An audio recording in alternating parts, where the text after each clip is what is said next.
should ever enter where we are going.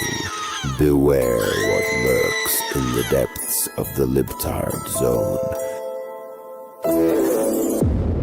Number 10. Hundreds of thousands of families who followed the law, passed multiple criminal background checks, earned work permits, and paid taxes. Stop! Hundreds of thousands of people who follow the law. Except the one where they're not supposed to be here. They've been sitting here for 15 or 20 years on a temporary protected status. So no, you're already wrong. You're wrong within the first couple seconds, Debbie. Be torn apart, thrown in ICE jails, or sent back to a nation overrun by criminal gangs who murder and kidnap at will. Haitian American children, U.S. citizens, will be orphaned, detained in horrific conditions, or deported alongside their parents to imminent danger. Then they won't be orphaned. You can't have it both ways. If they're going to get deported with mom and dad, then they're not orphaned. And I doubt they're going to be orphaned because I doubt mom and dad are going to say, hey, little, Joe, you got to stay here. We're going to head back to Haiti. Americans will pay even higher prices for groceries, health care, housing, and child care. I'm sorry to cut her off so many times. American families are going to pay more for everything because people from Haiti and Syria got to go home. That's just the opposite. If 300,000 people are eating and living and working at jobs, let's take it each one. Jobs, 300,000 people. Now Americans will have jobs. Housing? Wow, you mean all these vacant houses? Supply and demand. Hey, all of a sudden we got all these extra houses. It's going to go down. Food. Hey, there's less people buying this stuff, so our prices are going to go down. How is it going to go up? Crazy. Number 9. And I mean, Haiti is so, it's the poorest country in the Western Hemisphere, but it's, a country can be poor economically and rich in culture and rich in the strength of the people and rich in so many different ways. And Haiti is in that way among the richest of countries I've ever been to. I mean, the Haitian. One of the things these people forget is the internet is forever. So Anderson Cooper is on with the redhead dude, Conan O'Brien, and they're talking about how great a place Haiti is. Well, you just told me everyone's going to get murdered. Oh, it's so rich in culture. It's fantastic. People are incredibly strong, carry themselves with such dignity, and for generations, have had governments which have not paid attention to them, which have stolen from them, and yet, whatever adversity they have faced, they face it head on. And as I said, when you meet them, Haitians look you in the eye, they slap your hand hard when you shake it, and I think you're going to have an unforgettable experience. I've gone back. So he's telling him he's getting ready, Conan's getting ready to go down there on vacation, and Anderson Cooper's telling him you're going to have an unbelievable experience. It's going to be fantastic. You're going to see some of the nicest people. So how could it be both ways? How could it be warlords and death and some of the nicest people you ever want to meet? Where were you staying? What was it you were eating? Probably not cats and dogs, huh? A lot, obviously. We were the first team on the ground after the earthquake, and I go back on vacation. I go there for weekends. I mean, it's an amazing place. It's an incredible place. I go back there on weekends. It's an incredible place. It's incredible. Okay, then what are we talking about? What are we having a problem with? Somebody somewhere is lying. If President Trump said it was an asshole and you're saying it's an incredible place, well, now all of a sudden, because they have to go back, President Trump was right. Number 8. Now things are looking much brighter as they've been welcomed into Lisa Hillenbrand's Brookline apartment. Sí, muy alegre. She wakes up in the morning, she says, "Hi, Lisa," and everyone starts the day smiling. It's a delight, and it's really fun having them. What I realized is there's so much prejudice against refugees, mostly because people don't know them. Lisa. Everybody should have one. You should have your own Haitian. It's amazing. And we brought her in and she cooks our food and takes the garbage out and refreshes everything. And you don't have one? Oh my gosh. How can you not have your own Haitian? Says she feels like she has her own personal chef, as Wildande loves cooking. In the meantime, they're enjoying their time with Lisa, their new friend for life. Hardworking, they want to learn, they want to be successful, and I feel great helping, and I get to understand the refugee crisis from the inside. I don't know what they put in the water to liberal white women. But this woman allowed them to come into her home with television cameras. And they let her say this stuff as if this was, everybody deserves their own little Haitian. Oh, it's been fantastic. She cooks our food. She washes our dishes. Oh, so you brought your Haitian in to be a maid. My gosh, they don't even understand what they're saying. Side. Number 7. Concentrate on the election that just happened. Of course. Because how big is the movement? When you talk about the turnout, how big was the turnout? Help us understand how big this movement is for this last election. It's so important to understand. If you're looking at these congressional districts, for example, the district in Upper Manhattan and the Bronx, this is a district that has 500,000 registered voters. How many people voted? Only 70,000 folks voted in this. That's not a movement unless you're calling it a bowel movement. Well, we had 600,000 people here in this district. How many of them voted? 50,000? Hey, man, the math ain't mathing. That's not a movement. That's a bunch of apathetic, lazy people who let it happen. But understand, they count on that. They do all kinds of research to make sure we can find some district where most of the people are fat and happy and aren't going to come out and vote. Election that will essentially determine who goes to Congress. And of those 70,000... Is that a movement, Ryan, if you have that many people and only that small amount voted? Is that a movement? Well, here's the thing. If you have a small, disciplined, organized minority that really knows what it wants and is able to apply that energy and those resources, that small, organized minority can seize the larger brand. And that's what we're seeing here. That's what you have to work out, really worry about. That's what they're focusing on. He just gave it away. If we find these little pockets where people are eating well and living well and they won't come out to vote, we can take over. And so when people say, what can you do? Make sure if you find out one of these people are running in your backyard, you tell everybody, hey, forget the cookout, get your butts down to the office there and vote, because they're count on you being happy and watching the football game and eating dinner and going out on a boat. Meanwhile, they found 6% of people who were going to vote for them. That is their MO. You now know what they're going to do. You understand how they're going to do it.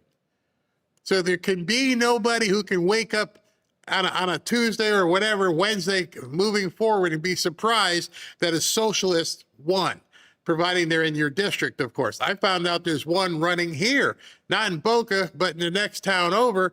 I can't vote, but what I can do is tell everybody, look at what's getting ready to happen. He'll win with like 5,000 votes, because the rest of you are like, what? It's nice out. It's summertime. I went to the beach. What do you mean? What am I worried about? Too late. You got a socialist. That's how it's going to happen. Number 6.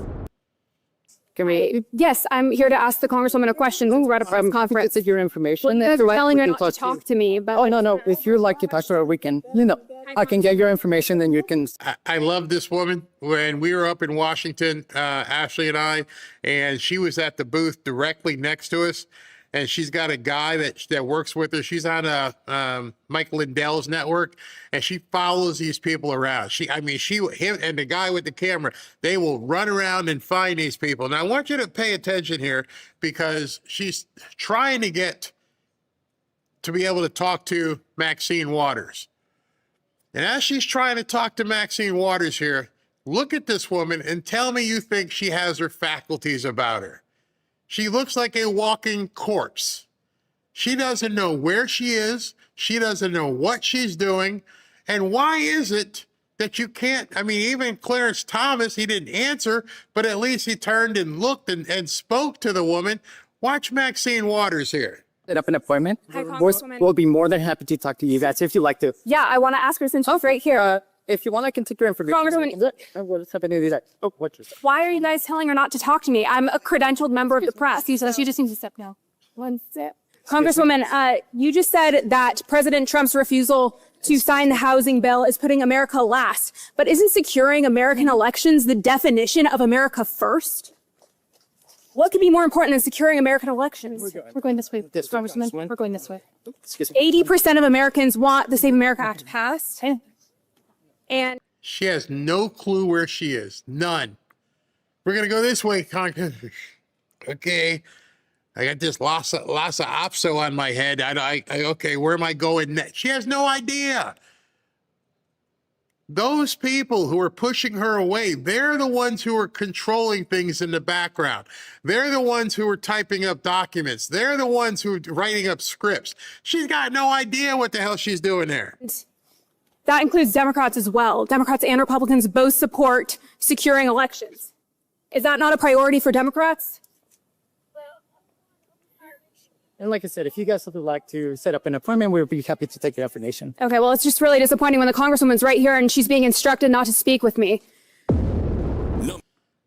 That is insane. She just looked like a Robotron. Just like, I don't, let me fix my hair. She had no clue where she is. That piece that she just did there was probably better than her asking the questions. You got to see full on that this member of Congress is, she has no clue. These are the people who are making the rules right now. Actually, it's the people who are ushering her back and forth. Number 5. If it does that, then is it not necessary for there to be, for equal protection purposes, if that is? All right, this is Judge Alito on the Supreme Court asking a liberal hack about this whole, boys playing girls sports. And this was just going to make you put your head down. You're like, none of it makes sense. None of it. Challenged under the Equal Protection Clause, an understanding of what it means to be a boy or a girl, or a man or a woman. Yes, Your Honor. And what is that definition? For equal protection purposes, what does it mean to be a boy or a girl, or a man or a woman? Sorry, I misunderstood your question. I think that the underlying enactment, whatever it was, the policy, the law, we'd have to have an understanding of how the state or the government was just understanding that term to figure out whether or not someone was excluded. We do not have a definition for the court, and we don't take. Okay, you went to law school. Your parents are so proud of you that you get to argue at the Supreme Court. And one of the esteemed Supreme Court justices says to you, what's a boy or girl? And you look back at the Supreme Court after mom and dad put you through college, after you've become law school, and you tell a Supreme Court judge, I don't have an answer for you. This is clown time. I don't have an answer for you. What a boy is or what a girl is. This has to stop. Issue with we're not disputing the definition here. What we're saying is that the way it applies in practice is to exclude birth sex males categorically from women's teams, and that there's a subset of those birth sex males where it doesn't make sense to do so according to the state's own interest. Well, how can a court determine whether there's discrimination on the basis of sex without knowing what sex means? I'm sorry.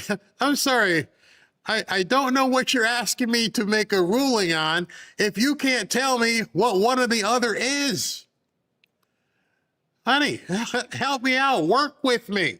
You're asking me to make a ruling about gender and sex without being able to define which one is which. We are definitely in a clown world. For equal protection purposes. I think here we just know that we basically know that that they've identified pursuant to their own statute, Lindsay qualifies as a birth sex male, and she's being excluded categorically from the women's teams as the statute. So we're taking the statute's definitions as we find them, and we don't dispute them. That, I believe, is going to be ruled tomorrow. I think we're going to find out tomorrow whether or not boys can play girls sports. And that's the definition. She chose to be a boy, or he chose to be a girl. That's what we're using right now. 4. Congressman, before I let you go real quick, you've advocated for expanding the court from 9 to 13 seats. Is that now a conversation that is happening inside the caucus? Absolutely. It is absolutely. I mean, look, we need a Supreme Court that is not beholden to corporate interests, to any president, but is actually willing to interpret the law and not reinterpret it and revisit settled decisions. And this court has shown. We want them to interpret without reinterpreting. How do I interpret without reinterpreting? If I interpret, that means I have an opinion as to whether or not Barry's wearing a white shirt. You're telling me the judge can't look at the shirt and have an interpretation that differs from the interpretation you want. You can interpret, but don't make a new reinterpretation. Over and over again, that it is incapable of doing that. We need to expand the court. We need term limits, and we need an ethics and transparency standard. I wonder how she's feeling today. I wonder if she says to her day, you know what? We got a decision today. Everything's good, right? No, they never going to relax. They're going to keep going as far as they possibly can. They're evil. Number 3. It's time for a national billionaires tax and a new social contract. Think about this. Just 10% of people in this country own 2/3 of the wealth. A 30-year-old, for the first time in American history, is not doing better than his or her parents. That's a 5-alarm fire. For who? I'm not a billionaire, full disclosure, but I would never say that other people can't achieve. You're basically, as the governor of one of the biggest states, waving a white flag and saying these people cannot achieve. For the first time in history, a 30-year-old isn't doing as well as their parents. Well, that doesn't bode very well for many people in California. If right now people in California, their kids have not achieved anything, and the only way you possibly can is to steal it from other people. Notice what he said, though. He said he wants a national billionaires tax because he vetoed the California billionaires tax. Yeah, I don't want it on my back. Let's put it on the entire country. If I put it in California only, everybody's going to leave. So let's make it a national billionaires tax. Wow, dude. American wages have stood still, and the costs across the spectrum, cost of living, have skyrocketed. The system is fundamentally broken. The federal tax code, the corporate tax code, and the inheritance tax code seem to be written for inheritance tax code. See, they don't want even people to inherit.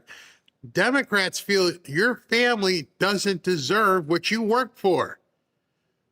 I'm getting texts from Ashley. She and the family are in Mexico on vacation right now. And she's like, wish she were here and taking pictures and, show me all this kind of stuff. And she's not supposed to enjoy herself. If I bust my butt and I work and keep pushing and Robin and or Ashley or my grandson enjoy life from that, that's wrong. She's privileged. Robin's privileged. I guarantee you Robin ain't saying she's privileged. You don't know what people had to go through to get to a position they are. And then when they get to the position they are, you say, you know what, we're going to take it from you. Why? Because this dude in the slums needs what you have. No, the only reason we work, only reason that you worked so hard is to get your family to a position where when you're no longer here, you're like, here's what I did, and you guys carry forth. Inheritance tax? Wow. Different set of Americans. It's time for an economic reset, a true minimum tax on billionaires that, ensures the people at the very top pay at least the tax rate their own workers pay. We also should end this tax-free lifestyle loan. This is the gimmick that allows the ultra-wealthy to borrow against their stock portfolios. Well, all right, stop. So if you don't like the tax code, then you can tell the do-nothing Congress to change the tax code. But you never will, and they never will, because it benefits you. There are so many things I've imparted onto Ashley where she's looked at me and go, you can do that? I'm like, yeah, you can do that. You can do this and this and this. Yeah, you can do this and this. Even on this show, I've told many people, hey, did you know you can do this and do that? Completely legal. They're not loopholes. They're legal. When they say loopholes, they try to make you feel like you're doing something untoward. Oh, I hope I don't get caught. No, it's there for the taking. That's not a loophole. That's the law. If you buy stock and want to have no salary and you want to take a loan against your stock, that's completely legal. These people posture as if people are doing things illegally. But here's what I got to tell you. He has given himself away right here because the things he's talking about have nothing to do with you being a billionaire. Not whatsoever. Anybody can take advantage of the things he just said. You can leave an inheritance. If it's $1, you can leave an inheritance. If you want to buy stock and leverage it, you can do it. If you want to give your child a gift, you can do it. But that should tell you what they're going, where they're heading with all this stuff. It has nothing to do with being a billionaire. I'm sure down in the fine print, they're going to try a different way to take what's yours. But they won't be able to because they won't be able to do it to themselves. And so I encourage you to understand and learn as much about the tax code as you possibly can. Reporting no taxable income. We also have to rewrite those inheritance rules so that the largest intergenerational wealth transfer in human history, estimated by, be $124 trillion that will be changing hands, doesn't lock in a permanent American aristocracy of inheritance. You're hearing this, right? We need to change the rules. We need to reset and make sure people who want to have worked their asses off, who have produced, can't give it to their family, because if they give it to their own family, then what they've done is just created a permanent loop where other people stay poor. I don't mean this in a bad way, but so it's mine. It's yours. And he's saying it's not fair that you've worked so hard to get what you have and then leave it to somebody else. And that's not fair. Well, who am I supposed to leave it to? The government? Who are you supposed to leave it to? This is insidious. I don't care how much he smiles. Wealth. Time. Number 2. I'll confess something to y'all. Clinton was a lawyer in Arkansas. Grew up poor, relatively broke. How the hell him and the Clinton Foundation is worth hundreds of millions of dollars beats me. Be careful, Stevie. Be careful. You might take 2 to the back of the head. You're going after Hillary. How did she become rich? We all know. They all do it. It was Mel Brooks's birthday yesterday, I think. Hey, they all do it. If you know the movie, you know what I'm talking about. What the hell, Stevie? You're questioning things. You shouldn't be going here. You're going to piss off these Democrats. Barack Obama was a community organizer who became the president of the United States. And last time I checked, that salary ain't over $450,000, if I remember correctly. I got to double check that. How the hell you depart from office? You worth over $200 million? I know a lot of you don't like him. There's a lot of things he says I don't like. This here needs to get out. More people, more black people, more Hispanic people need to start asking these questions. Like, wait a second, this ain't mathing. How in the hell do you have $300 gazillion and we know what your paycheck was? It doesn't work. And we're only talking 8 years. Some people have been working for 20, 30 years, and you spend 8 years making $400,000 a year, which is what the president makes or so.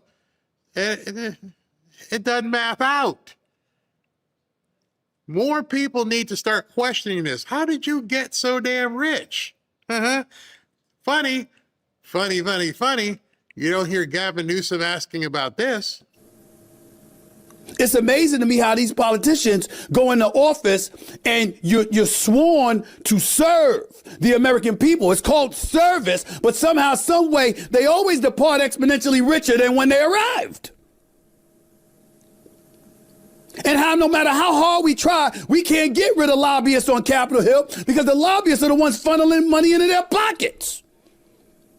We were born at night, not last night. Oh, you're going to get two in the back of the head. You're going to take a ride. They're going to take you off the pier. Don't go fishing with somebody.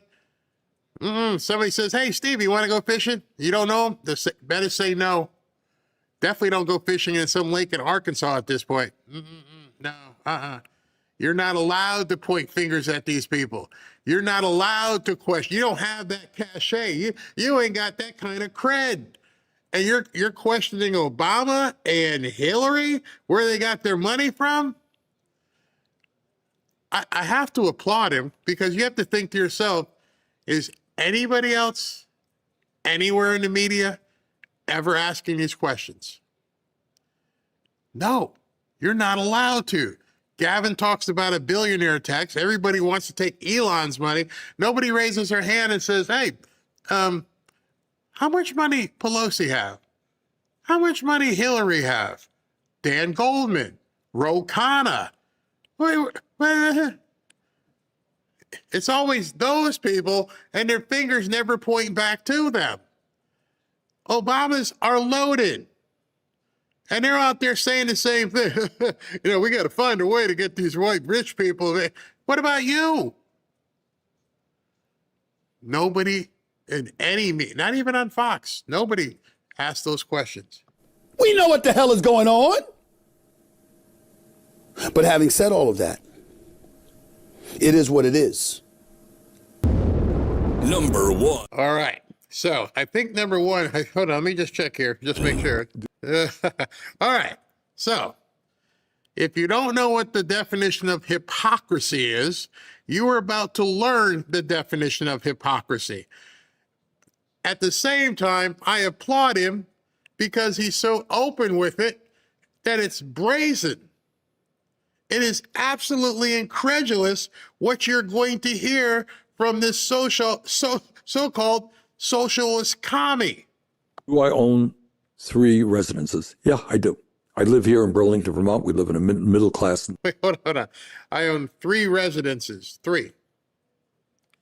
Wait a minute.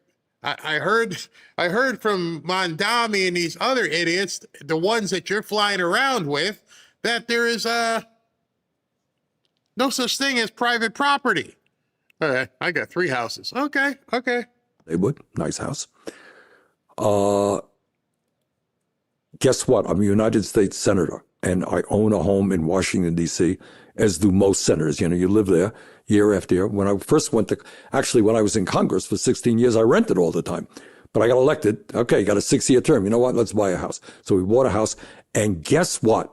Like many thousands of people in the state of Vermont, I have a summer camp. It's a nice one. I don't care what the other people have. I'm not concerned what the other people in Vermont have.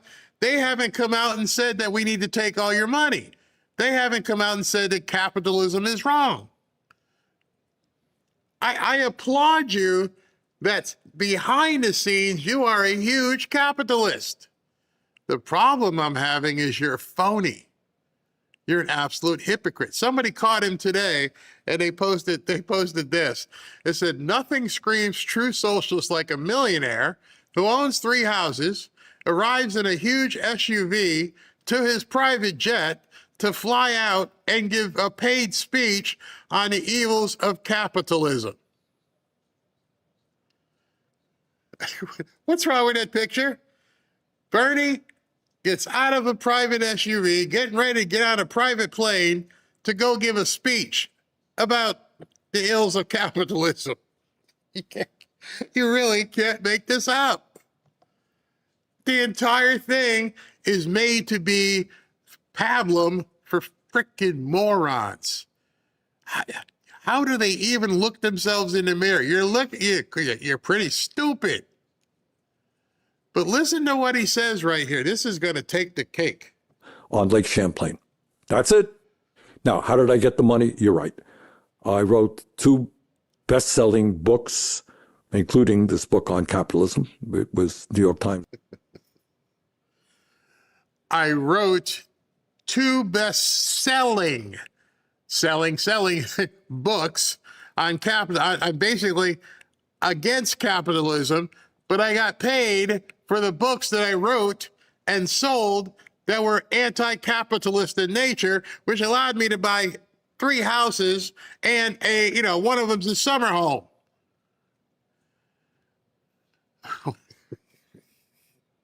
I sell books.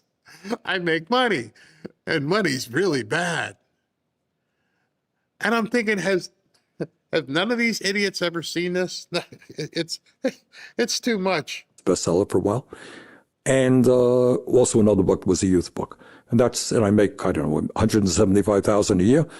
And that's more or less how I became the zillionaire that I am. He's laughing at you. Maybe not you. He's laughing at these idiots, these complete morons that think socialism is the way and capitalism is bad. And that couldn't be a bigger example of what's good for you, it ain't good for me. I got to make my money. I got to sell my books. He forgot one. Oh, yeah, I got a kid's book. Yeah, I got a kid's book, too. Yeah, I got a kid's book. I do $175,000 as a senator, and I got 3 houses. And I sell books about how capitalism is bad. That right there just tells you everything you know about how evil, disgusting, and fraudulent the entire socialism movement is. It's fake. But there's so many stupid people. I'm saying it, absolutely stupid people who are buying into this. Hook, line, and sinker. They are living and dying on the breaths that AOC and Bernie say and not realizing he's laughing at them and playing a huge joke on them. He's getting on his plane and he's headed out there in his private jet. What happened to global warming, climate change? What about anti-capitalist? That's a big-ass SUV. I bet you that gets a lot of gas. We're being played. We are absolutely being played by a number of people. And that's why earlier I said, don't listen to what you see and get freaked out. There are still so many moves left on the board. There's more scenes coming up. We're not even at intermission. You understand that? We are not even at intermission yet. President Trump still has over 2 years. How can we possibly be freaking out right now? Well, I don't know. Some people are. I got one more extra one. I got a bonus one for you.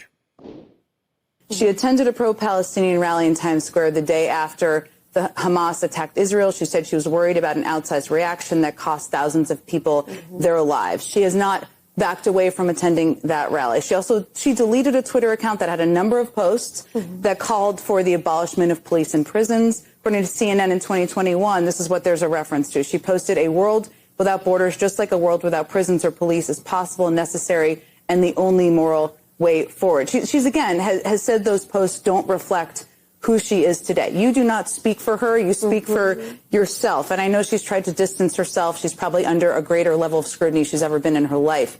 But does any of that give you pause? Okay, before she answers that, every single person on the right has to answer to every single thing they did all the way back to high school. Remember, Brett Kavanaugh had to explain himself and his actions at a keg party in high school. They had an entire hearing and brought in some chick and said, yeah, he groped me. When? In high school. Where? At a keg party. What? Is that the standard we use? Where if somebody comes in where nobody else could, corroborate what she said, she comes in and she's in tears because 30 years ago, she got groped at a keg party that nobody could remember seeing her at. But you made a big deal. It was on every television. You were trying to destroy this guy because some lady said that back when they were in high school, he did some things. And now you're telling us, last year she tweeted some stuff about, really bad stuff. You're like, that was before. And you got Nazis up in Maine going, I did all that stuff before. How long ago? Like last year. Which standard are we using? You see, they're euphemizing everything, but even that's not as bad. None of that is as bad as the answer that she comes out with. I think that, as you said, she has indicated that she has regret over the way that she issued those statements. And I genuinely believe that the gravity and the responsibility of this role has a way of inhabiting you. And feel free to interpret or reinterpret what the hell she just said. I'm lost. I don't know what she said. I genuinely believe that we have to give people the opportunity to occupy their beliefs within the gravity of becoming a duly elected member of Congress. I'm going to play that 6 seconds back because I got to believe Jen Psaki, who is obviously used to be a press secretary, if she was honest about herself, she was like, Alexandria, I don't know what the hell you just said. You want to try that again? Opportunity to occupy their beliefs within the gravity of becoming a duly elected member of Congress. You heard it twice. Doesn't make sense either time. You have to occupy the gravity. What? And they're saying that she could be a leading candidate for 2028. God help us. Somebody pull the plug on this. Get rid of these people. They're complete abject morons.